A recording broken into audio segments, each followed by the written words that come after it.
इससे महागठबंधन के प्रत्याशी अशोक त्रिपाठी जी हमारे साथ में मौजूद हैं। हम उनसे जानने का प्रयास करेंगे कि आखिर उनका मुद्दा क्या है, किन बातों को लेकर जनता के पास जाएंगे वोट मांगने के लिए। अशोक त्रिपाठी जी, न्यूज़ इंडिया में आपका बहुत बहुत स्वागत है।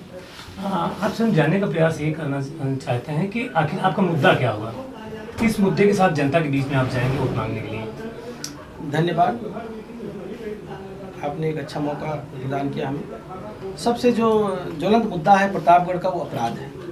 प्रतापगढ़ मुझे लगता है हिंदुस्तान में टॉप 5 या 7 डिस्ट्रिक्ट्स में आ चुका है क्राइम की दुनिया में। तो सबसे पहला मुद्दा होगा कि किस तरह हम अपराध पर नियंत्रण पा सकें, और उसको पाने के लिए हमारे पुलिस विभाग को पहले चुस्त दुरुस्त करना पड़ेगा। जो इनकी रिक्वायरमेंट्स हैं, जो सुविधाएं हैं, जो पुलिस के पास नहीं है, जिससे विभाग अभी तक वंचित है, जहाँ तक मुझे जानकारी हुई है। कल भी मैंने एक IPS अधिकारी के साथ काफ़ी देर बातचीत किया था, तो मुझे पता चला है कि आज तक इनके पास कोई डॉग स्क्वाड नहीं है, फॉरेंसिक साइंस लैब नहीं इनके पास में, फिंगरप्रिंट एक्सपर्ट नहीं इनके पास में। बहुत सारी चीज़ें हैं जो पुलिस डिपार्टमेंट को एक्सट्रीमली रिक्वायर्ड है, लेकिन किन कारणों से इनको मुहैया नहीं कराया गया है, क्या परेशानियां हैं, ये हमें जानकारी लेनी होगी। और प्रतापगढ़ का एक मुद्दा और है, यहाँ के पानी फ्लोराइड बहुत ज़्यादा है, उसके लिए आपका, जिससे काफ़ी बीमारियाँ फैल रही हैं, उसके लिए क्या प्रयास है? आपने बहुत अच्छा सवाल किया। जो ये पानी की परेशानी आपने अभी कहा, इसके लिए सबसे पहले गवर्नमेंट ऑफ इंडिया के पास में आपको एक प्रोजेक्ट रिपोर्ट बना के भेजनी पड़ेगी, और उस DPR को आपको फॉलो करना पड़ेगा कि वो किसी डिपार्टमेंट में, किसी विभाग में, किसी अधिकारी के टेबल पे जाके अटक ना जाए। उसको कॉन्स्टेंटली फॉलो करता रहना पड़ेगा कि वो हमारा पास हो, और जब वो पास होगा तो एक वाटर ट्रीटमेंट प्लांट की अति आवश्यकता है हमारे प्रतापगढ़ को। बहुत सारी ज़मीन हमारी ऊसर पड़ी हुई है, अगर एक हमारा करीब 3-4 हेक्टेयर में वाटर ट्रीटमेंट प्लांट बन जाता है तो मुझे लगता है जिले की समस्या को दूर कर देगा। जी, यहाँ पे जैसे एजुकेशन देखा जाए, हाई एजुकेशन की बात की जाए तो उसके लिए कोई व्यवस्था नहीं। आदमी BA BEd करने के बाद आदमी जाए कहाँ? कोई ऐसा विद्यालय नहीं जहाँ पे उनको अलग से एक प्रोग्राम सिखाया जाए, बताया जाए, जिससे उनको जॉब कर सकें। इसके लिए आपका प्रयास क्या रहेगा? मैं आपको बता दूं, आजकल तो गवर्नमेंट ऑफ इंडिया ने इससे पहले और इसके पहले की सरकार ने भी बहुत अच्छी योजनाओं को टेकअप किया है। प्राइवेट यूनिवर्सिटी का कल्चर बहुत तेज़ी से देश में इस समय फैला हुआ है। ये नॉर्थ ईस्ट के अरुणाचल प्रदेश से लेकर कन्याकुमारी और कश्मीर तक पहुँच चुका है, और उत्तर प्रदेश में भी 1-2 जगह आया होगा, मैं ये नहीं कहूँगा कि नहीं आया, बट मुझे लगता है उसकी सबसे ज़्यादा अगर सख्त आवश्यकता कहीं पे है तो उसमें एक हमारा प्रतापगढ़ भी है। बहुत अच्छी यूनिवर्सिटीज़ हैं, बहुत अच्छे इन्वेस्टर्स हैं। जैसे मैंने आपको शुरू से पहले कहा, उसके लिए सबसे पहले हमें प्रतापगढ़ में एक शांति का माहौल उत्पन्न करना पड़ेगा, और जब अपराध यहाँ का कम हो जाएगा, शांति हो जाएगी, तो इन्वेस्टर अपने आप आ जाएंगे। और जब इन्वेस्टर आएंगे तो यूनिवर्सिटीज़ बनेंगी, फैक्ट्रीज बनेंगी, और यूनिवर्सिटी जब आए तो कोशिश करना है कि वो टेक्निकल एंगल से आए, क्योंकि हमारे पास जब टेक्निकल हैंड्स प्रोड्यूस होंगे तो उनके बेरोजगारी की समस्या अपने आप खत्म हो जाएगी, क्योंकि सेल्फ एम्प्लॉयमेंट जनरेशन भी हो जाएगा। वो कहीं जाएंगे अच्छे जॉब में एब्जॉर्ब हो जाएंगे, क्योंकि skilled and unskilled 2 kinds of labours are there in our country and specially in UP and Pratapgarh. तो जो हमारे पास स्किल्ड कैटेगरी है वो बहुत कम है, और जो अनस्किल्ड कैटेगरी है वो ज़्यादा है। But the problem is that कि उसको प्रतापगढ़ में स्कोप नहीं है काम करने का, तो वो पलायन कर जाती है जिले से। वो कभी गुजरात, कभी बम्बई, कभी पूना, इस तरह भटकती रहती है। तो ये प्रयास हमारा होगा कि यूनिवर्सिटीज़ आ जाए, जिससे हमारे स्किल्ड ह्यूमन रिसोर्स का प्रोडक्शन हो। दूसरा, कुछ इंडस्ट्रीज़, फैक्ट्रीज़ का इस्टेब्लिशमेंट हो यहाँ पे, जिससे जो स्किल्ड प्रोडक्शन हो लोगों का, ह्यूमंस का, वो उसमें एब्जॉर्ब हो जाए, जिससे हमारा क्राइम भी कंट्रोल हो जाएगा। क्योंकि जब इकोनॉमिक एक्टिविटीज़ बढ़ती हैं, आर्थिक रूप से आदमी मजबूत होता है, तो गलत चीज़ों से वो जल्दी आकर्षित नहीं होता है। तो ये एक अच्छा मुद्दा है, और जो हम चाहते हैं कि अपने प्रतापगढ़ के लिए हम कर सकते हैं। अगर हमें मौका मिलता है तो मेरी वरीयता में होगा, प्राथमिकता में होगा।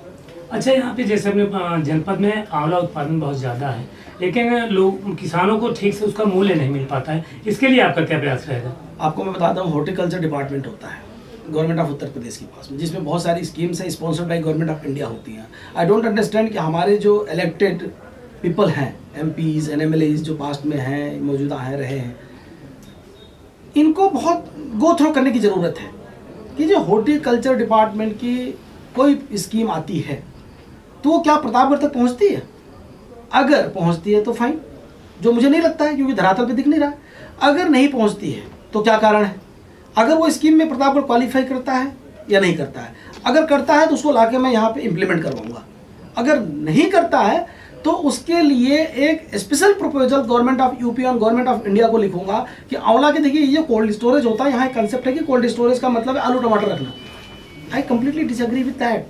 आपका कोल्ड स्टोरेज का मतलब है कि आप एनी काइंड ऑफ प्रोडक्शन रख सकते हैं उसमें। आप आंवला रख सकते हैं, एप्पल रख सकते हैं, कीवी रख सकते हैं, बहुत सारी चीज़ें। आंवला जो है, जो जिस क्वालिटी का प्रतापगढ़ में जो हमारी सॉयल है प्रोड्यूस करती है, मुझे लगता है पूरी दुनिया में नहीं होता ये प्रोडक्शन।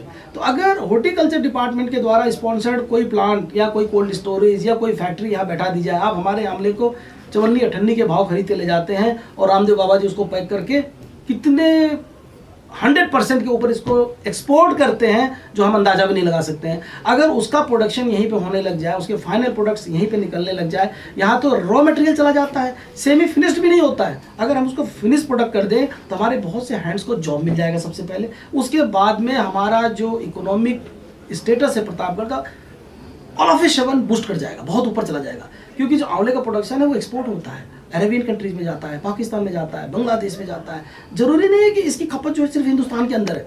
ये एक बहुत बड़ा विजन लेके आपको चलना पड़ेगा और कंसिस्टेंटली उसको चेंज करना पड़ेगा। आप 200-400 करोड़ का गवर्नमेंट ऑफ इंडिया के अंदर, जिसमें भी हम क्वालिफाई करते हैं, आप ले आइए, एक प्लान बैठाइए और उसको निगरानी करिए। आप सीरियस निगरानी की जरूरत है, मॉनिटरिंग की जरूरत है। एक MP को एक कमेटी बना देनी चाहिए और वो कमेटी कंप्लीटली उसको फॉलो करेगी शुरू से ही, ओरिजिनेटिंग पॉइंट से। जब तक वो इस्टेब्लिश ना हो जाए, उसका आउटकम आना ना शुरू हो जाए, तब तक उसको फॉलो करें। और जब उसका प्रोडक्शन होगा तो आर्थिक स्थिति प्रतापगढ़ की सुधरने शुरू हो जाएगी, अपने आप शुरू हो जाएगी। इसके अलावा अच्छा, एक चीज़ हमें ये बताएं कि जो चुनावी माहौल है, आपके सामने सबसे सतत आपका किससे मुकाबला होगा, इसे एक बता दें थोड़ा। मैं आपको अगर सही मायने में बताऊं तो ये 4-6 दिन में अभी आपको पता चलेगा। नहीं, प्रत्याशी तो सब क्लियर हो गया। कारण तो क्या माना जाए कि बीजेपी ने अभी 2 दिन पहले ही प्रत्याशी घोषित किया है, जिनके बारे में बहुत सारी टिप्पणियां आ रही है शहर में। Being a candidate from a national party, I don't think I should pass any comment against any individual, वो गलत हो जाएगा। ठीक है, तो 4-6 दिन में किस समीकरण पे जाता है, बट मैं ये मानता हूँ कि जो जनता से संदेश आ रहा है, महागठबंधन काफ़ी मजबूत है। जो भी लड़ेगा आपसे ही लड़ेगा चुनाव। जी, न्यूज़ इंडिया को समय देने के बहुत बहुत धन्यवाद। जैसे आपने देखा कि अशोक त्रिपाठी जी ने बताया कि प्रतापगढ़ जो अपराधों का गढ़ बन चुका है, उसके लिए मेरा प्रयास रहेगा कि यहाँ से अपराध खत्म हो और बेरोजगारी दूर हो। कैमरामैन रवि के साथ मैं पवन सिंह, न्यूज़ इंडिया, प्रतापगढ़।